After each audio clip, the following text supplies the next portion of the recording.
Então, no 11, ele está falando sobre os heróis da fé. A gente viu que pela fé Abel ofereceu um sacrifício, pela fé Abraão, ele saiu de onde ele estava e foi em direção ao que Deus falou. Pela fé, Moisés foi guardado por sua mãe, pela Joquebede. Enfim, e você pode rever lá. Pela fé, pela fé, pela fé. Então, aqui ele começa assim, então, portanto, né, diante disto, nós também, que estamos rodeados de uma tão grande nuvem de testemunhas. Quem são essas testemunhas? Essa galeria toda aí, esses heróis todos da fé. Nós estamos rodeados de uma história viva. Nós estamos rodeados de exemplos de personagens que nos demonstraram que a fé, que é pela fé, que a salvação é pela fé, que a manutenção das promessas de Deus no nosso coração, na nossa mente, é pela fé. Portanto, nós que estamos rodeados de uma tão grande nuvem de testemunhas, deixemos todo o embaraço e o pecado que tão de perto nos rodeia. Então, ele está dizendo assim, olha, todos esses heróis da fé, eles venceram pela fé. Então, nós vamos deixar o embaraço, o pecado que nos rodeia tão de perto. São coisas que vão atrapalhar a nossa fé. Deixemos todo embaraço. Olha que interessante, ele fala primeiro do embaraço. Depois ele fala do pecado. Deixemos todo embaraço e o pecado que tão de perto nos rodeia. E corramos com paciência a carreira que nos está proposta. O que é, gente, embaraço? Ele classifica aqui, ó, deixemos o embaraço e o pecado. Embaraço é uma coisa, pecado é outra. Pecado, o que é pecado? É tudo aquilo que te afasta de Deus. Porque Deus, quando você peca, Deus vai embora de você? Não. Você que se afasta dele. Lá no Éden, quando o homem peca, o homem saiu do lugar de encontro e foi se esconder. O homem ficou escondido. Deus não saiu do lugar dele. Então o pecado, ele tem o poder de nos afastar, de nos tirar desse lugar da presença, do encontro, da conversa com o Pai. Então o que é pecado? Mentira, incredulidade, roubo, pecados sexuais. Tá tudo lá nos 10 testamentos, gente. Tá tudo lá. Não é para mentir, não é para cobiçar, não é para ter inveja, não é para adorar outro Deus, é para se curvar somente diante do Senhor. Tudo isso é pecado. Honrar pai e mãe, se você não honra pai e mãe, você está cometendo pecado. Agora, embaraço não necessariamente é pecado. Embaraço, tem até outra tradução que diz, deixemos as distrações. Às vezes não é, gente, pecado, mas é uma distração.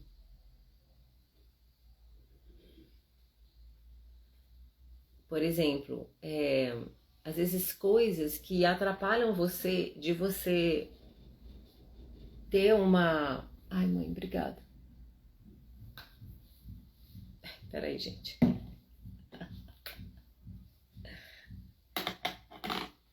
Minha mãe veio trazer café pra mim. Coisas, gente, que vão atrapalhar sua caminhada. Então, você vai... ia dar um exemplo, né? Você tem lá o seu tempo de oração. E de repente acontece uma situação que você deixa. Aquele dia você deixou. Você não foi pro seu secreto. O que aconteceu que você não foi? Teve aí algum embaraço, alguma situação que não necessariamente é um pecado, mas que atrapalhou esse seu encontro com Deus.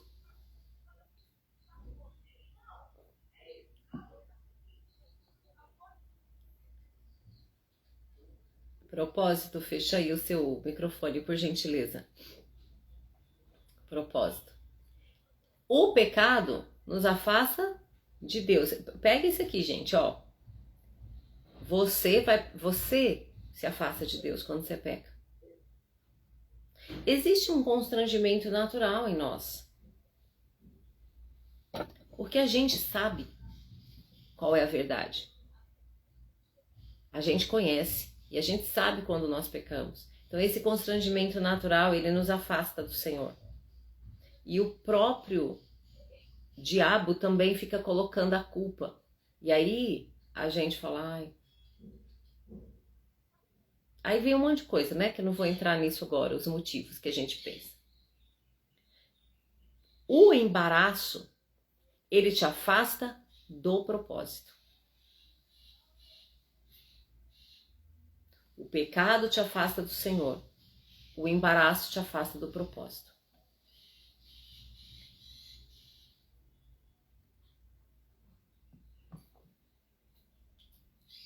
Sim, o pecado te afasta do propósito também, tá? Corramos com paciência a carreira que nos está proposta. Se você ficar embaraçado, você não vai chegar no lugar. Pense, você se embaraçar, você tá indo pegar um ônibus de viagem, por exemplo, um avião. Aí no meio do caminho você encontra uma pessoa. Você desceu lá na rodoviária ou no aeroporto e você encontra uma pessoa e você começa a conversar, fala, vamos tomar um café? Vamos. Quando você vê, o ônibus saiu e você ficou. Você estava fazendo alguma coisa errada? Não. Você só se distraiu. Era errado você conversar com um amigo que fazia tempo que você não encontrava, tomar um cafezinho com ele? Não. Mas você se envolveu. Foi um embaraço que fez você perder o ônibus. Então ele está dizendo aqui, deixemos, portanto, se queremos viver essa vida de fé, esse propósito, gente, que nós vimos no capítulo passado, que a oferta a gente dá por fé, que os nossos filhos nós entregamos ao Senhor por fé, que a gente trilha uma jornada nessa terra por fé, por fé, crendo, se entregando completamente. Isso não é possível se nós ficarmos com embaraços. E eu te pergunto, o que está te embaraçando? O que está embaraçando a sua jornada aí?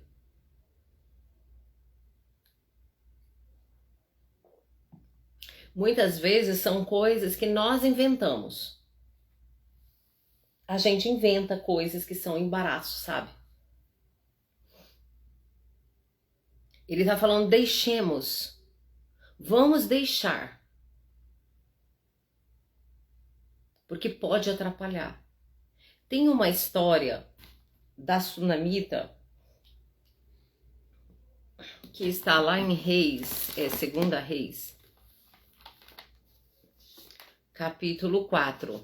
É depois aquela história da viúva do azeite, que Eliseu dá o conselho para ela, né? Dá conselho, não dá uma palavra profética para ela derramar o azeite. Na continuação, a partir do versículo 8,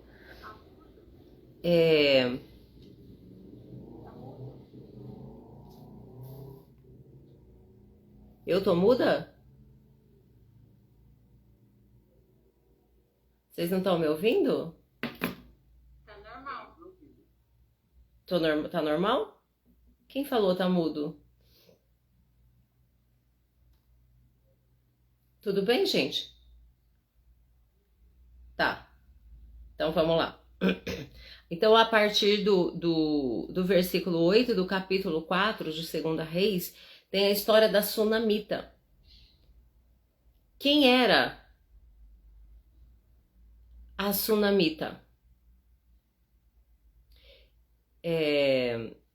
Veja aí, você já clicou ali do seu lado, você tá no celular, né? Você já clicou aí no microfone, não, no som?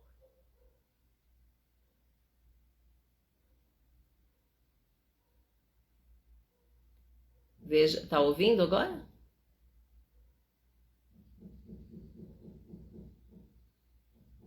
Bom, eu vou continuar, gente. Continuar aqui, alguém tenta ajudar aí por mensagem, tá? Então, o que acontece? Era uma mulher, depois vocês podem ler essa história toda, né? Não vou ler tudo. Era uma mulher que ela constrói um quarto para o profeta Eliseu. E Eliseu fica lá, toda vez que ele passa por ali, ele fica na casa dela, ele se hospeda na casa dela. E aí, em retribuição, ele quer abençoá-la. E ele pergunta assim, o que você deseja? E ele sabe, ele entende que aquela mulher desejava ter um filho. E ele dá essa palavra, fala, olha, você vai ter um filho. E ela tem um filho. Daqui a pouco, o menino cresce. Deixa eu ver aqui. Versículo 17. E concebeu a mulher e deu à luz um filho no tal tempo determinado, segundo o tempo da vida que Eliseu lhe dissera. E crescendo o filho, sucedeu que um dia saiu para seu pai, que estava com os segadores, e disse ao seu pai, a minha cabeça, ai, a minha cabeça. Então disse ao moço, leva-o à sua mãe. Ele o tomou e o levou à sua mãe, e esteve sobre os seus joelhos até o meio-dia, e morreu. A promessa morreu, gente. A promessa que acabou de ser gerada, acabou de se tornar realidade, ela morreu. O filho morreu.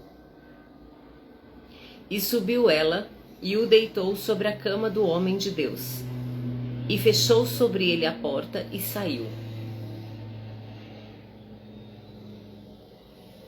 O que nós temos feito com as promessas que Deus tem nos dado? E aí às vezes você olha e fala assim, nossa, não deu certo. Nossa, Deus falou isso e isso, mas não deu certo. Morreu a promessa. O que nós estamos fazendo com aquilo que morreu? Ela não deixou por isso não, olha o que ela faz. E subiu ela e fechou a porta sobre ele, né, sobre o quarto e saiu. E chamou seu marido e disse, manda-me já um dos moços e uma das jumentas para que corra ao homem de Deus e para que volte. E disse ele, por que vais a ele hoje? Não é lua nova nem sábado. E ela disse, tudo vai bem. Então albardou a jumenta e disse ao seu moço, guia e anda, e não te detenhas no caminhar, senão quando eu te disser. Não te detenhas no caminhar. Senta na jumenta, guia essa jumenta e vai. Você não vai parar, você não vai se deter com nada. Você não vai se distrair. Não é para dar conversa para ninguém, não é parar, não dá para parar para fazer um lanchinho, não é hora da gente encontrar ninguém e querer saber, ai, como vai a família? Não.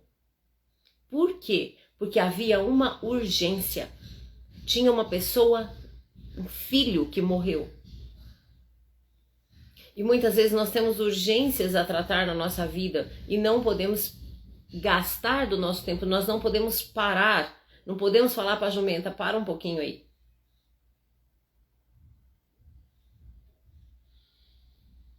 Guia e anda e não te detenhas no caminhar. Quer dizer, não para a sua caminhada. Não para a sua caminhada por distrações. Tem coisa mais importante. Você tem um foco. Você precisa chegar lá no profeta. Você precisa chegar lá na palavra. Você precisa chegar lá onde tem alguém que vai te dar uma palavra. Não deixe que nada venha distrair você daquele lugar que você tem com o Senhor todos os dias, o seu lugar de oração, o tempo que você tem para ler a Bíblia. Não deixe ninguém te distrair o tempo que você tira para você ir para a igreja. Facilmente a gente pode trocar a reunião da igreja, a reunião da comunidade, da fé, que vai nos fortalecer, que você vai receber uma palavra, que você vai ter um tempo de adoração ao Senhor. Facilmente a gente troca por qualquer outra coisa. Qualquer outra coisa.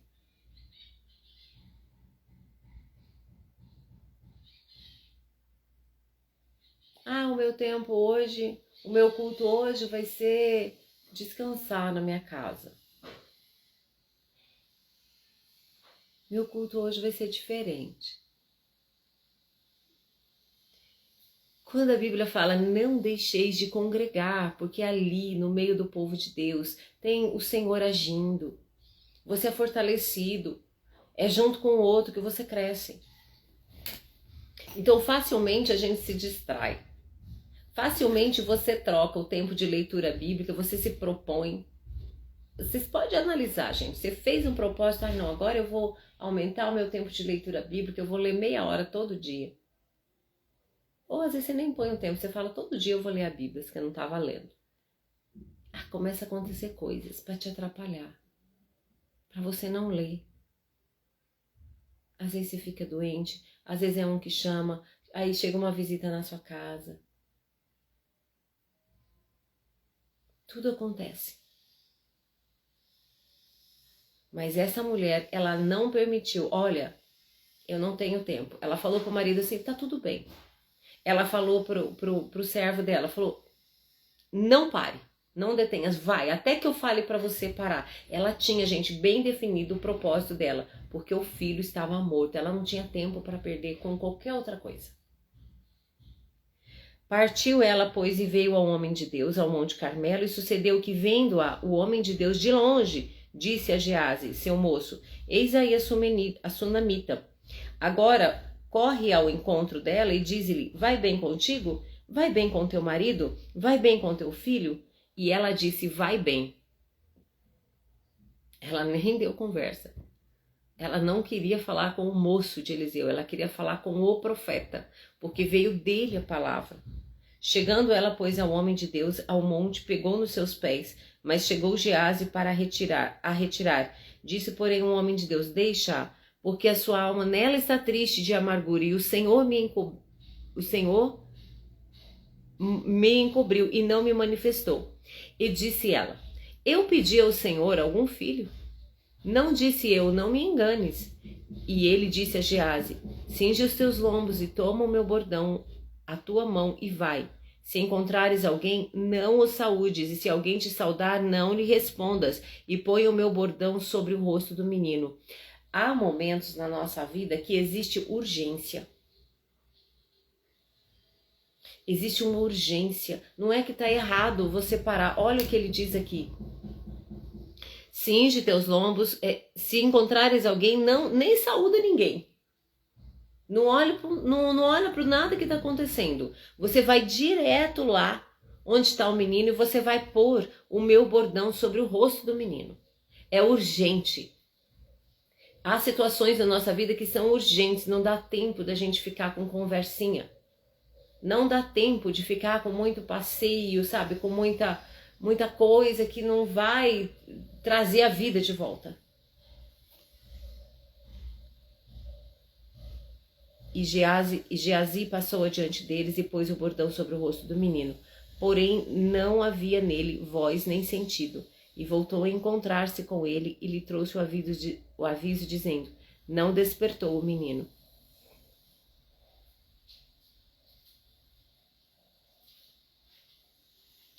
Então entrou ele, fechou a porta e orou ao Senhor. Aí ele ora, gente, sobre o menino e o menino ressuscita. Então veja, a sunamita, ela entendeu a necessidade de um posicionamento muito firme, sem distração. E o profeta também. O profeta dá essa mesma direção. Quando Deus vai falar alguma coisa com você, por alguém, é porque ele já falou com você antes. O mesmo posicionamento que ela teve, o profeta teve. O profeta falou para o moço, olha, não para, não conversa com ninguém, não se distraia, vai direto lá e coloca o meu bordão sobre o rosto do menino. Não se distraia na caminhada. Então o autor de Hebreus, ele está dizendo para nós, Fechei aqui. Ele está dizendo: deixemos todo embaraço. O que está te embaraçando? O que tem embaraçado você para você não ir para a igreja? O que tem embaraçado? Será que é o trabalho? Às vezes o trabalho nos embaraça. Às vezes o trabalho, ele traz alguns embaraços.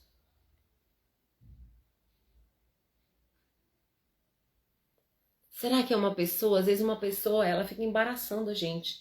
Você tem um objetivo definido, aí ela vem e fala assim: ah, mas eu queria tanto fazer aquilo, aquilo outro. E aí ela desvia você daquele seu projeto.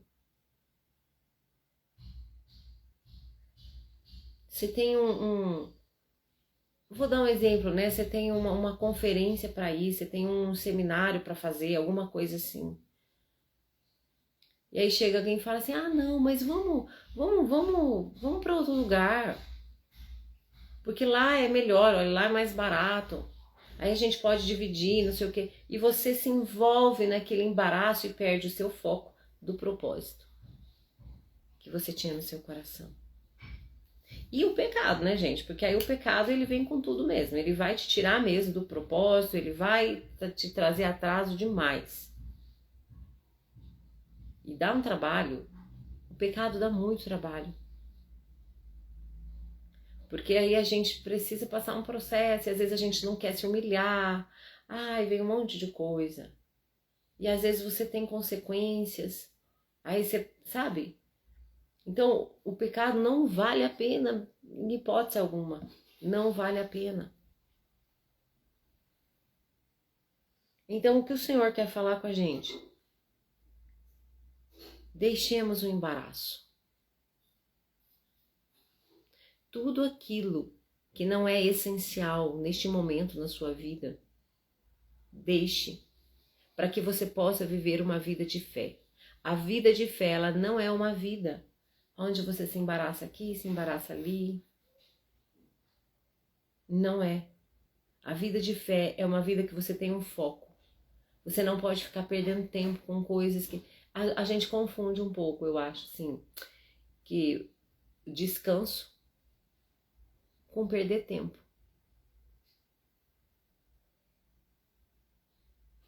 Você fala, ai, vou descansar um pouco. Será que você está descansando ou está perdendo tempo? Porque o descanso real e verdadeiro é o descanso que vem de dentro. É de dentro para fora. É primeiramente o descanso da sua alma. Você já reparou quando você vai dormir e a sua alma está inquieta, você consegue dormir? Está ansioso? Consegue dormir? Não. Por quê? Porque a alma está inquieta. Então, se a sua alma não tiver descanso, seu corpo também não vai descansar. Então, o verdadeiro descanso, ele está no Senhor. É em Deus que nós descansamos. É em Deus que a nossa alma ela encontra alívio. O salmista diz, Davi tem muitos salmos. A minha alma encontra descanso somente em ti. O meu prazer está no Senhor. O salmista ele não tem outro prazer senão a presença de Deus.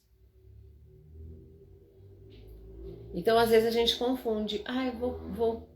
Você está querendo descansar o corpo, mas às vezes nem o corpo você consegue descansar, porque lá dentro não tem descanso.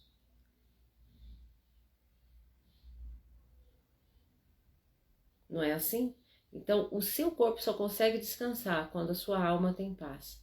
Quando dentro de você tem esse encontro com o Senhor que te dá esse descanso.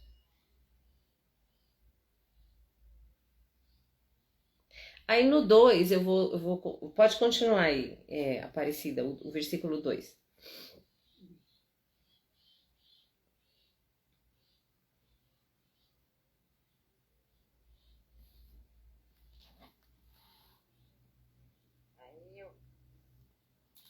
Tendo os olhos fitos em Jesus, autor e consumidor da nossa fé, ele, pela alegria que lhe fora proposta, suportou a cruz, desprezando a vergonha, e assentou-se à direita do trono de Deus.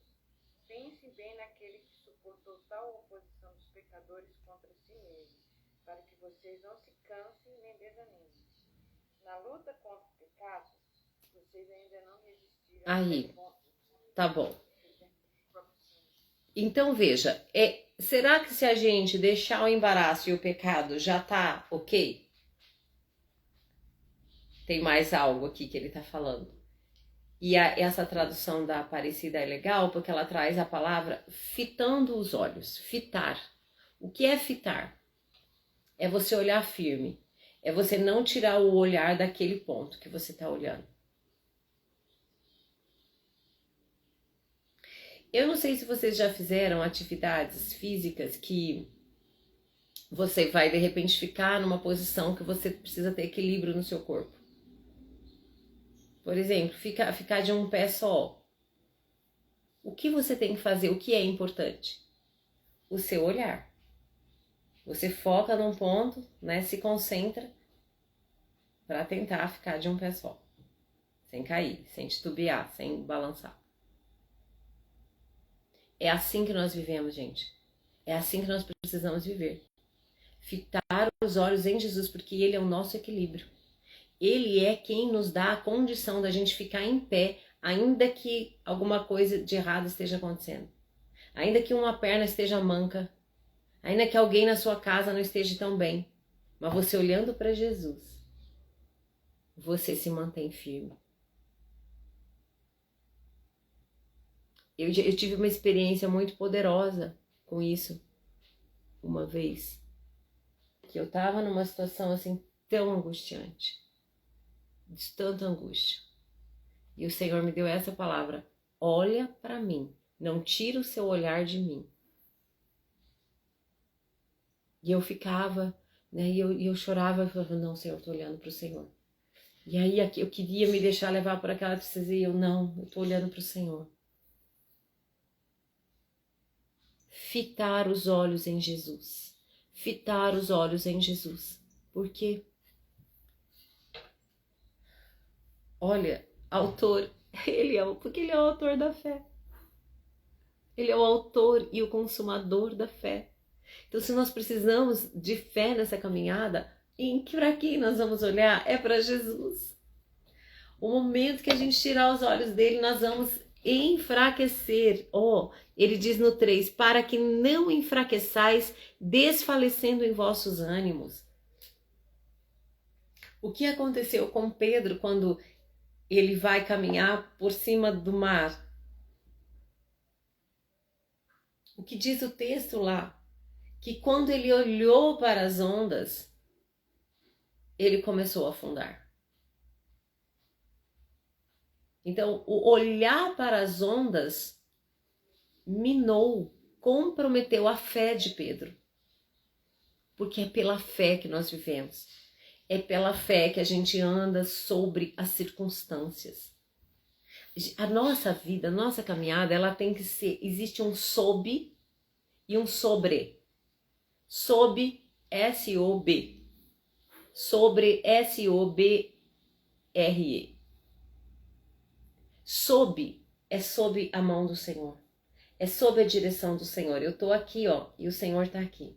O Salmo 139 fala assim, eu não posso me ausentar do teu Espírito, eu não posso fugir do teu Espírito. Sobre mim pousa a tua mão.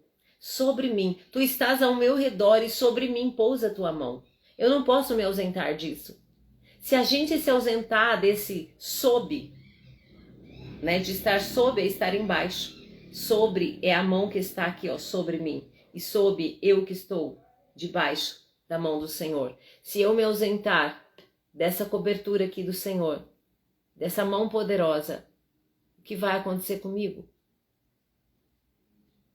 O salmista diz, eu não posso fugir da tua presença, porque tu me conheces, tu conheces o meu assentar, o meu levantar, onde eu vou. Antes que eu fale a palavra, o Senhor já conhece tudo que eu vou dizer. Então isso é andar sob a direção do Senhor, sob a mão do Senhor, sob a graça do Eterno, sob a paz dele, sobre o amor e o perdão dele. Agora, sobre é quando eu tenho aqui uma situação de problema e eu ando sobre ela. Eu vou pisando sobre. Porque a minha caminhada ela é maior que o meu problema. O meu propósito, ele é maior que a minha dificuldade. O propósito que você tem é muito maior que as dificuldades que você enfrenta. Acredite nisso.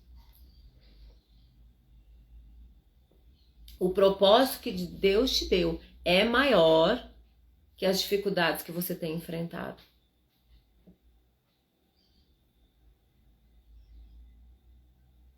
Por isso que a gente não pode deixar morrer o propósito. O exemplo da mulher sunamita que nós lemos, ela não deixou morrer. O menino morreu, ela falou, não, peraí, eu vou lá falar com o profeta. Ela se encheu de fé que algo poderia acontecer. Por que ela foi atrás do profeta se o menino estava morto? No mínimo, passou pela cabeça dela que ele poderia ressuscitar. Ela não foi lá só para brigar com o profeta e falar assim, eu não te pedi filho, você que me deu. Ela não foi lá só para isso.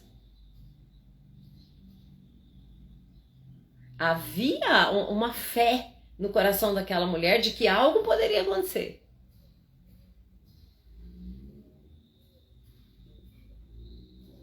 E o menino poderia voltar à vida. Então a fé, gente, a fé. A fé precisa manter o nosso propósito. Como que a gente mantém a nossa fé? Com o olhar fito em Jesus, é não tirando o olhar dele. Não olhe para as circunstâncias, não olhe para a dificuldade. Olhe para Jesus, porque ele é o autor, ele é quem fez, ele é quem te dá a fé. Não existe você ter fé sem que Deus coloque isso no seu coração. Então é para ele que nós temos que olhar. E ele deu o exemplo, ele suportou a cruz, desprezando a afronta e assentou-se à destra do trono de Deus. Jesus suportou a cruz. A única forma de nós suportarmos as dificuldades é olhando para Jesus. Porque ele suportou a maior dificuldade que poderia haver. Não tem outra dificuldade maior que a que Jesus sofreu. O peso de todos os nossos pecados. A morte. A condenação da morte. Se nós olharmos para ele, nós vamos receber força. É o que está dizendo aqui. Para que não enfraqueçais, desfalecendo em vossos ânimos. Nós temos força para combater. Aí no 4 ele diz que a gente ainda não resistiu ao sangue combatendo contra o pecado. Nós temos força, nós podemos resistir. Aí ele fala nos próximos versículos da disciplina. Leia o versículo 10, Aparecida, por gentileza. O 10 e o 11. Então já não precisa ler o seguinte, tá bom, peraí. Nossos pais nos disciplinavam por curto período, segundo lhes parecia melhor. Mas Deus nos disciplina para o nosso bem, para que participemos da sua santidade. Nenhuma disciplina parece ser motivo de alegria no momento, mas sim de tristeza. Mais tarde, porém, produz fruto de justiça e paz para aqueles que por ela foram exercitados. E aqui? Até aí, obrigada. Olha, então veja, nós precisamos deixar os embaraços, as coisinhas, sabe, passageiras, o pecado então, nem pensar. Olharmos para Jesus porque nele nós temos força, nele nós temos o exemplo. E aceitarmos as correções que o Senhor faz na nossa vida. Ele está dizendo aqui que os nossos pais nos corrigiram como bem lhes parecia. Não é assim? Você não corrige os seus filhos como você acha que é o certo? Pois é, aí ele diz, quanto mais... O versículo 9, né, que a Aparecida não leu. Não nos sujeitaremos muito mais ao Pai dos Espíritos para vivermos? A gente se sujeitou à correção dos nossos pais. E hoje eu tenho certeza que muitos de vocês falam assim, ainda bem que meu pai me corrigiu. Ainda bem que minha mãe não deixou eu fazer aquilo e aquilo outro. Não é assim? Ainda bem que tinha correção. Hoje você reconhece. E os seus filhos vão reconhecer também. Ainda bem que você não me deixou fazer aquilo. Se a gente reconhece isso nos nossos pais terrenos, será que não enxergamos isso no nosso pai espiritual? Então ele está dizendo, aceitem a disciplina. Porque a disciplina ela nos coloca nesse caminho onde não há embaraços. Onde a gente não vai perder o foco. Onde nós temos uma corrida para fazer. E chegar num lugar, um destino, então nós precisamos aceitar a correção.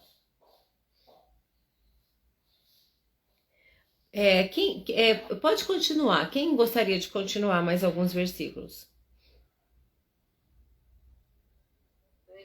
Só para complementar, a correção ninguém gosta. Mas quem tem o coração ensinável e bondoso, ele chega mais rápido no processo. Porque às vezes ninguém gosta de correção. Só que se você está disposto a acertar, eu acho que a gente tem que acertar. Porque a correção às vezes vem através de boca de alguém. Ou vem até do próprio Deus, quando você lê a palavra. Mas se você tem esse coração ensinável, rapidamente você entende e muda a rota rapidamente. Eu entendo isso. Exatamente. E aí perde menos tempo, né? Às vezes nem perde tempo, porque se reconheceu na hora, viu, arrumou, pronto, segue a caminhada. Então vamos ler até o 17, tá bom? Do 12 ao 17. Pode ser a minha, porque a leitura dela é muito acessível, a tradução dela é excelente. Tá bom. Vai lá. Portanto, fortaleçam as mãos enfraquecidas e os joelhos vacilantes. Façam caminhos retos. Fecha a porta de Façam caminhos retos para os seus pés, para que o manto não se desvie antes que seja curado. Esforcem-se para viver em paz com todos e para serem santos. Sem santidade ninguém verá o Senhor.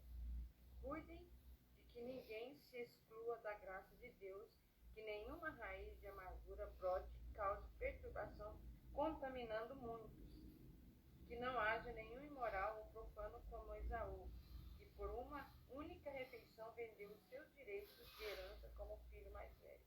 Como vocês sabem, posteriormente, quando quis herdar a bênção, foi rejeitado e não teve como alterar a sua decisão, embora buscasse a bênção com lágrimas. Amém. Até aí. Então, gente, só para nós encerrarmos, olhar para Jesus, aceitar a correção se precisar. E aqui ele diz, levantai as mãos cansadas e os joelhos vacilantes, desconjuntados, tá aqui na minha tradução, desconjuntados. Joelhos desconjuntados, olha que coisa séria é o joelho, né? Pessoa que tem algum probleminha no joelho, ela reclama, ela diz que dói muito, atrapalha o andar. Joelho desconjuntado atrapalha andar. Por que ele fala mãos cansadas aqui? Teve um episódio lá em Êxodo, numa batalha que o povo de Israel estava, e Moisés estava intercedendo, e ele ficava com as mãos levantadas intercedendo, enquanto os líderes, o povo estava guerreando. E aí, enquanto Moisés estava com a mão levantada, o povo vencia. Quando ele cansava e abaixava a mão, os seus inimigos começavam a vencer, a ter vantagem. Aí, 2 homens seguraram a mão de Moisés para que ele ficasse o tempo todo com as mãos levantadas. Porque a gente não consegue o tempo todo sozinho ficar. A gente precisa de ajuda. A gente precisa de alguém para nos ajudar na hora que você cansa a continuar com as suas mãos levantadas. Gente, mãos levantadas é você trazer do céu para a terra. Mãos levantadas é você exercer a autoridade do nome de Jesus Cristo. Mãos levantadas tem um significado muito forte. É você declarar, sabe? Então, levantai as mãos cansadas. Você está precisando de ajuda? Chame alguém para te ajudar a ficar com as mãos levantadas. Para você não abaixar. As mãos têm que estar levantadas e às vezes cansa. Faz aí todo mundo. Fica aí com a mão levantada. Ergue um pouquinho mais. E fica aí, tá? Não abaixa não. Eu vou continuar aqui, vocês ficam aí. E os joelhos desconjuntados. O joelho precisa estar bom para você caminhar, para você correr, para você chegar no propósito. Às vezes você fica com aquela, ai, tá doendo meu joelho, ai, tá doendo, aí você começa a mancar. Mas o texto fica aí, gente, não abaixa essa mão, hein? Ó, no 13 ele diz assim, para que o que manqueja não se desvie inteiramente antes que seja curado. Então tem cura para joelho que está vacilante. Tem cura nesta manhã se os seus joelhos estão cansados. Quem está com o braço cansado aí? Eu. Vocês viram como pode abaixar? Vocês viram como cansa rápido? Cansa rápido ficar com o braço levantado. Mas Jesus ficou, né? Jesus ficou horas lá. Ainda com prego ainda nas mãos. Jesus ficou horas.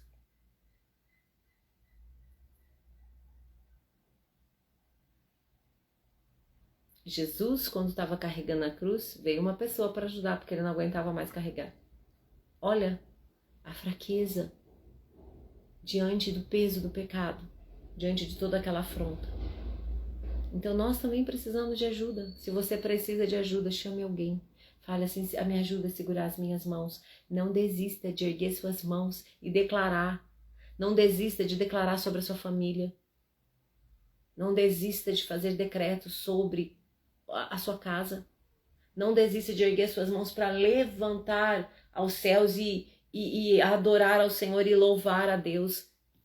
Levantarei minhas mãos e te louvarei, ó Senhor. Estarei com mãos levantadas para te adorar.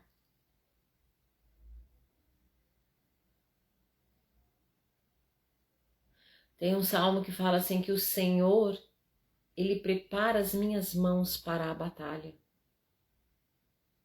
É nas mãos que você tem a espada.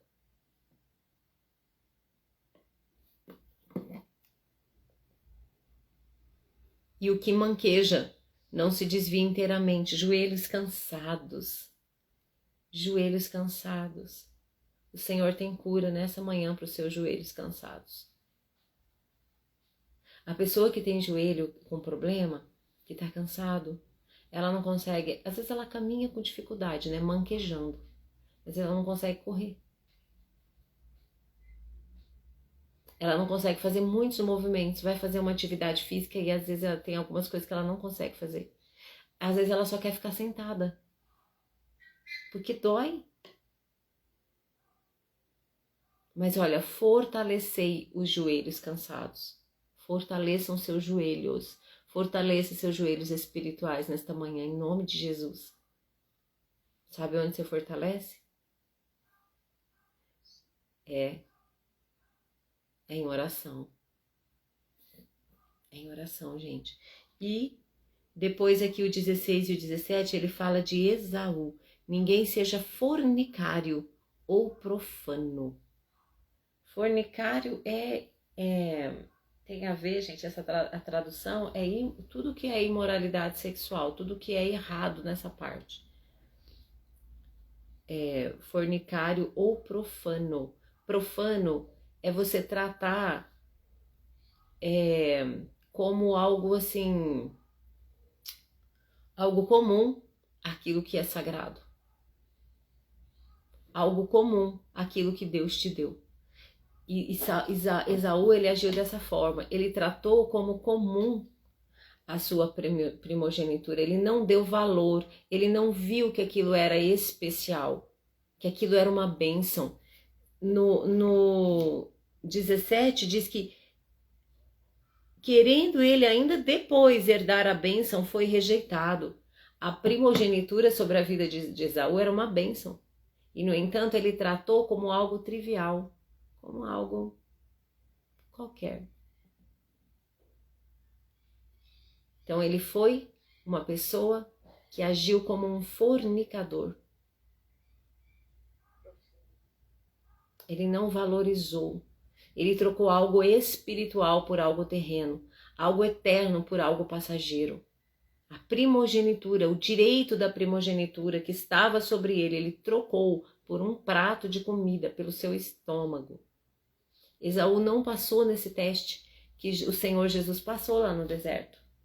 Jesus passou no teste. Por isso que nós temos que olhar para Jesus, porque ele sofreu todas as aflições. Então é olhando para ele que a gente vê que ele passou tudo isso, mas ele venceu. E nele nós temos vitória. Nele as suas mãos conseguem ficar levantadas.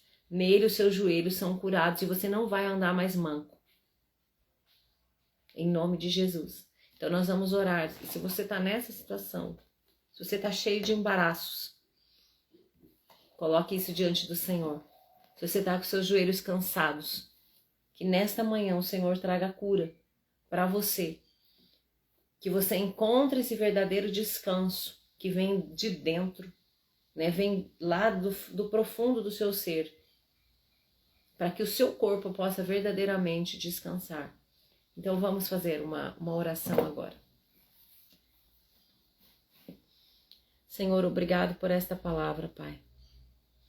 Obrigado porque o Senhor nos deu um propósito, uma carreira a ser corrida nessa terra.